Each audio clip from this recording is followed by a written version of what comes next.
मैं असल में एके जी, जो मैंने आपसे सवाल अभी किया था कि 39 सीटों पे क्या है, लेकिन अगर आपका पूरा राउंड अप बातचीत जो लब्बो लबाब निकला कि बीजेपी अपर हैंड है। हाँ जी, वो 16 सीटें मिला के जो मैंने आपको बताई इंपॉर्टेंट है जी। खैर अभी आजमगढ़ में वोट पड़ना है। विष्णुदेव राव जी, क्या जल्दबाजी में अखिलेश यादव और राहुल गांधी उत्तर प्रदेश में हवा बनाने के चक्कर में अब लग गए हैं? जब से चौथे चरण का चुनाव आया है, वो एक क्रिएट कर रहे हैं बज़ कि 3 चरणों में बीजेपी बहुत पीछे रह गई है और देश में हम आगे बढ़ रहे हैं। और अब तो ये लिख के ले लो, कन्नौज में बोले पहले राहुल गांधी कि लिख के ले लो, नहीं जीत नरेंद्र मोदी नहीं आने वाले। ये जो कॉन्फिडेंस है, इसके पीछे आपको कुछ आधार नजर आ रहा है कि ये एक फिर बुलबुला बताया जा रहा है कि आगे 4 चरण हैं या 3 चरण बचे हैं, उसमें लोग चलते रहने के कहीं ज्यादा? मुझे ऐसा तो कोई बहुत बड़ी वेव फाइट है हर सीट पे, क्योंकि एक पर एक गठबंधन लड़ रहा है। कम से कम उत्तर प्रदेश में त्रिकोणीय बहुत कम सीटों पर लड़ाई है। तो ये क्या माइंड गेम से अब बीजेपी से जीतना चाह रहे हैं? और जनता में पूर्वांचल में पिछली बार थोड़ा कमजोर भी रही थी बीजेपी, 64 आई थी, लेकिन हाँ वहां पर जीते थे ये लोग। तो क्या ये माइंड गेम का सारा खेल नहीं है, या बीजेपी वाली नीति अब इसने भी अपना ली है? सभी को नमस्कार, आदाब। पुष्कर भाई, आपका पहले तो जो ये जो नामकरण दिया इस शो का आपने, 400 पार या 140 पार, तो इसमें पहले समझ लीजिए 400 पार का नारा क्यों दिया गया। जो विश्लेषण हम लोगों की समझ में आया कि एंटी इनकम्बेंसी की बात ही खत्म हो गई। 272 की बात करते कि 300 मिलेंगे, 272 तो पार करेंगे तब तो 400 पहुंचेंगे ना भाई। 303 आ गई थी तो 300 पार थी। तो पुष्कर भाई, यही तो बात है ना, विपक्ष ने आज तक क्या मुद्दा ये पकड़ा है कि 300 पार करिए, 272 की बात करिए, 272 भी नहीं आ रहे। वो तो या तो 100 बोल रहे हैं, ममता जी जो आज बोली है, और अखिलेश यादव जो बोले हैं जो फिगर, वो 200 बोल रहे हैं या 150 बोल रहे हैं। आप आज चौथे फेज के बाद ये बात आ रही है, तो एंटी इनकम्बेंसी तो बीजेपी ने अपने नारे से ही खत्म कर दी थी। ये किसी की पकड़ में नहीं आया विपक्ष में, पहली चीज। उसके बाद आने वाले फेज है, जो जैसे आपने 3 सीटों की प्रमुखता अभी बात करी, एक जौनपुर हो गई और दूसरी आपने कौशाम्बी की बात करी, तीसरी प्रतापगढ़ की, क्योंकि वो उनका जनसत्ता दल का अपना प्रभाव वाला क्षेत्र है राजा भैया का। और पिछले जो बता दूं, प्रभाव वाले क्षेत्र का ही वर्णन कर दूं, 2019 के चुनाव में भी जनसत्ता दल अलग ही लड़ा था, वहां से कोई साथ में नहीं लड़ा था। प्रतापगढ़ में उनको 1.5 लाख वोट के आसपास मिला था, और शैलेंद्र सिंह को कम मिला है, कौशाम्बी में कम मिला है वोट। प्रतापगढ़ में 46,000 मिला था और कौशाम्बी में 1.5 लाख मिला था। ये आंकड़े थे। शैलेंद्र कुमार लड़े थे जनसत्ता दल से, कौशाम्बी से, और इनके जो राजा भैया के जो भाई हैं अक्षय प्रताप यहाँ प्रतापगढ़ सीट से लड़े थे, प्रतापगढ़ से लड़े थे। उनको 47,000 वोट मिले थे। तो ये कोई नई बात नहीं है। जब राजा भैया अगर विरोध करते तो वहां भले ही कुछ असर पड़ता, लेकिन मुझे नहीं लगता जनसत्ता दल के इस तरह बोलने से कुछ फर्क पड़ेगा इन दोनों सीटों पे, बीजेपी को और समाजवादी पार्टी के बीच में। दूसरी बात, जौनपुर की जहां तक बात करें, जौनपुर की बात में कई विश्लेषण आए हैं सामने पुष्कर भाई, कि धनंजय सिंह ने पहले विरोध किया कि मैंने मना नहीं किया टिकट, बीएसपी ने मेरा टिकट काटा। उसके बाद वो तो पहले समाजवादी पार्टी से टिकट मांग रहे थे, ये मालूम है आपको? मैंने तो कहा, मैंने तो तारीख के साथ बताया कि 2 फरवरी को मिले थे जी एक शादी समारोह में। अखिलेश यादव जी ने टिकट नहीं दिया उनको, उन्होंने इनको बाबू सिंह कुशवाहा को टिकट दिया। मायावती ने वही देखते हुए बाबू सिंह कुशवाहा के नाम पे, जो अंदर की सूचनाएं हैं कि बाबू सिंह कुशवाहा के खिलाफ करने के लिए, उन्होंने धनंजय की पत्नी को टिकट दिया। उन्होंने मना कर दिया। वो जो मुलाकातों का दौर है अमित शाह जी जिसे कहा जाता है कि और योगी आदित्यनाथ जी और बाकी सब लोगों ने मिलके कोशिश करी कि धनंजय वहां से ना लड़े या ऐसा कुछ हो, तो वो सब सूचनाएं हैं, तो उसके बारे में कोई पुख्ता जानकारियां नहीं है। धनंजय सिंह ने खुद अपना टिकट वापस लिया है बसपा से, ये कहा जा रहा था। और वहां का जो बीएसपी का कोऑर्डिनेटर उसने भी यही बताया कि रात में 11 बजे उन्होंने फोन करके टिकट मना किया। आज उन्होंने जो घोषणा करी है धनंजय सिंह से, उससे जरूर वहां जो बीजेपी के प्रत्याशी हैं उनको कुछ हद तक उनकी जीत सुनिश्चित हो गई है। तो ये सूचना यहाँ तक है अभी। इसके आगे की बात जब आप करते हैं पुष्कर भाई 80 सीटों की, तो 80 सीटों में अंकगणित के हिसाब से अगर पुराने पूर्व के चुनाव को देखते हुए अगर हम बात करें, तो उसमें आप वोटिंग परसेंटेज, हम लोग जब बात करते हैं तो वो वोटिंग परसेंटेज का आंकड़ा, पहला फेज 4% कम, दूसरा फेज 3% कम, तीसरा फेज 2% कम, चौथे फेज में एट पार के आसपास बैठी है वोटिंग। तो लेकिन मुद्दे हर फेज के वोटिंग के बाद आप देखिए बीजेपी ने क्या उठाए हैं और इंडी गठबंधन ने क्या उठाए और बीएसपी ने क्या उठाए। तो ये मुद्दों के हिसाब से अगर आप जोड़ें, तो मैं भावरी साहब ने जो कहा कि मुझे 80 में से इतनी सीटें कम नहीं दिखती, तो मेरा भी आकलन यही कहता है कि अगर वोटिंग परसेंटेज यही रहा तो ये बीजेपी की सीट उतनी कम नहीं होगी जितनी ये विपक्ष कह रहा है, जितनी विपक्ष कह रहा है। साजिद, एक जो मुझे समझ में आया भामरी जी की बात से और के विश्वदेव राव जी की, कि दोनों तरफ ना हवा बनाने का प्रयास ज्यादा है।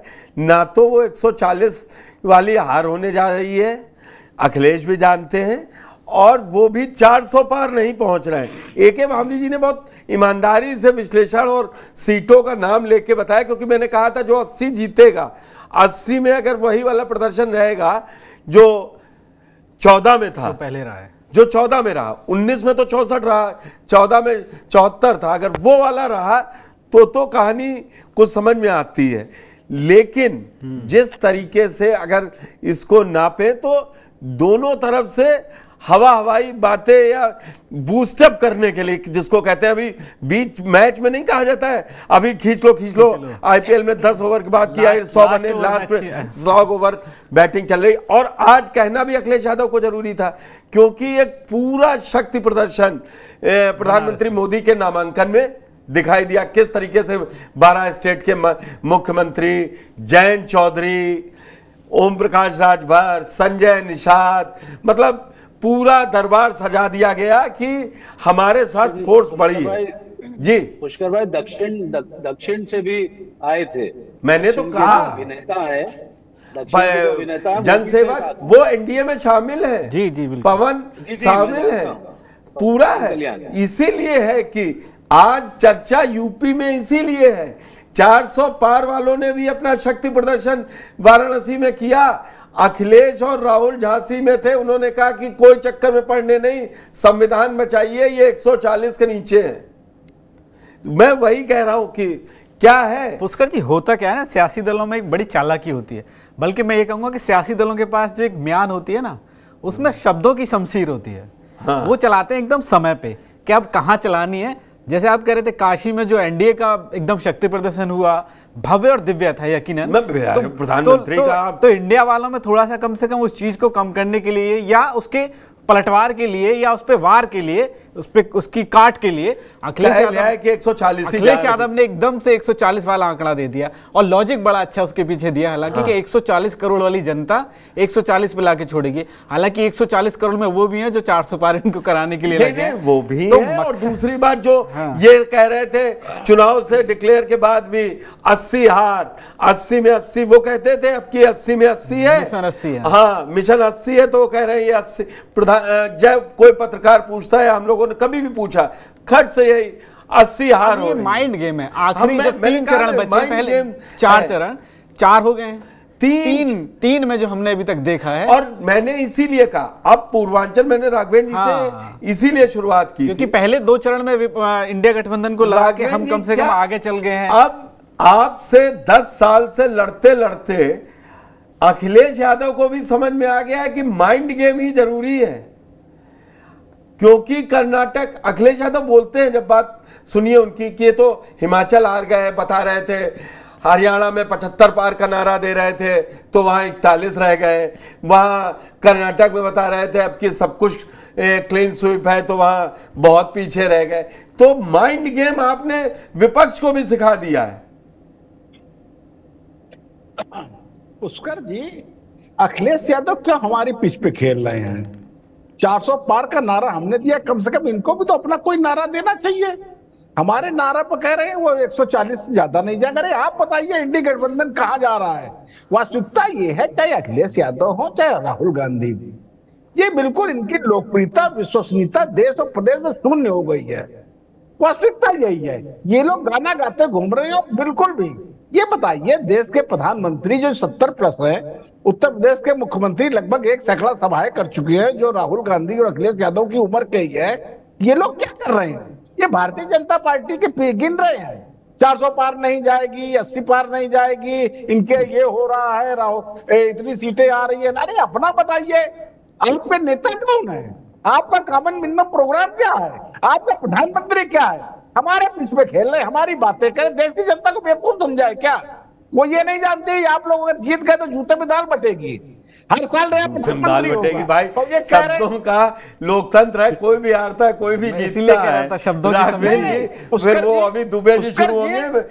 डिबेट अच्छे माहौल में चल रही है, खुशनुमा माहौल में चल रही है। राघवेंद्र जी, आप तो विपक्ष को बिल्कुल ही नकार दे रहे हैं। मोदी जी कल कह रहे थे कि मजबूत विपक्ष का होना बहुत जरूरी है, तो कैसे बनेगा मजबूत विपक्ष? इस बार भी विपक्ष का साजिद जी, उसका ठेका भी भारतीय जनता पार्टी ने ले रखा है। चलिए हमारा संगठन ले ले, मजबूत विपक्ष हम बना देंगे। अरे भाई, विपक्ष हो या सत्ता दल हो, वो एक दिन में मजबूत नहीं होता है। अभी हमारे समाजवादी पार्टी के मित्र बोल रहे थे फलाने व्यक्ति को ठिकाने के पास नहीं जाना चाहिए था, जब घटाई होती है। अरे भाई, लोकतंत्र में हमको एक एक वोट मजबूत करते हैं। 224 सीटें हमारी ऐसी थी 2019 के चुनाव में जो 50+ थी, आधे से ज्यादा वोट भारतीय जनता पार्टी को मिले हुए थे। वो इसी तरीके से होता है लोकतंत्र में, ऐसा नहीं होता माइंड गेम होता है, वो वही बता रहे हैं। उसके बाद नहीं जाना चाहिए था। देखिए, बूथ के बहुत पालने में नजर आ जाते हैं पुष्कर जी। आप देखिए, आंख खोल के देखिए, हमारे देश के प्रधानमंत्री जहां जहां जनसभा कर रहे हैं, जहां जहां रोड शो कर रहे हैं, भीड़ देखिए कैसे उमड़ती है। इसके विपरीत इनकी देख लीजिए, ये जनसभाएं कर रहे हैं कि नहीं कर रहे हैं पता ही नहीं चलता है, रोड शो कर रहे हैं कि नहीं कर रहे हैं पता ही नहीं चलता। वास्तविकता ये लोग कोई काम ही नहीं कर रहे, सिर्फ भारतीय जनता पार्टी को घेरने का काम कर रहे हैं। परिणाम ठीक है, मैं एक बार एक जवाब ले लूं। बड़ी बात आपने कह दी, मिल गया मुझे। आप लोग सिर्फ बातें कर रहे हैं दुबे जी, प्रचार भी नहीं कर पा रहे हैं। काम तो नहीं कर पा रहे थे, ढंग से प्रचार भी नहीं कर पा रहे हैं। कैसे जीतेंगे, कैसे लड़ेंगे? सबसे बड़ी पार्टी, सबसे बड़ा गठबंधन, सबसे ज्यादा मुख्यमंत्री बता रहे हैं कि देखिए क्या दिव्य करवाया है काम आज जब नॉमिनेशन करवाया है। और दुबे जी, इसी में सवाल ले लीजिएगा, प्रधानमंत्री जी ने कहा कि इनका खाता भी नहीं खुलेगा। हाँ, ये भी एक खाता खुल नहीं रहा है। चौहान साहब जी, मैं आपको बता दूं, इनके कई विधायक, मैं विधायकों की बात कर रही हूँ, इन्होंने पंडित ये मजा नहीं है। पुष्कर जी, ऊपर गिरते आते हैं। अरे आप थोड़ा आप ही, राघवेंद्र जी, थोड़ा आप ही भाई वो विपक्ष में मौका दीजिए। जो सत्ता में होता है वो थोड़ा लचीला होता है। हमें सिखाना पड़ेगा पुष्कर जी। अब राजनीति ABCD भी हमें सिखानी पड़ेगी। 4 बार समय देना पड़ेगा। चलिए बोलिए दुबे जी, चलिए भाई, दिया मौका राघवेंद्र जी ने। तो धन्यवाद, बहुत धन्यवाद। तो कम से कम मौका तो दिया। मैं आपको ये बता रहा हूँ और विश्वस्त सूत्रों से कि कई विधायक इनके उम्मीदवार के खिलाफ ही जाके लोगों में जो उनके अनुयायी हैं, जो उनके सपोर्टर हैं, जो उनके समर्थक हैं, उनमें ऐसा मैसेज दिया कि भाई इस आदमी को वोट नहीं करना, कुछ भी हो जाए।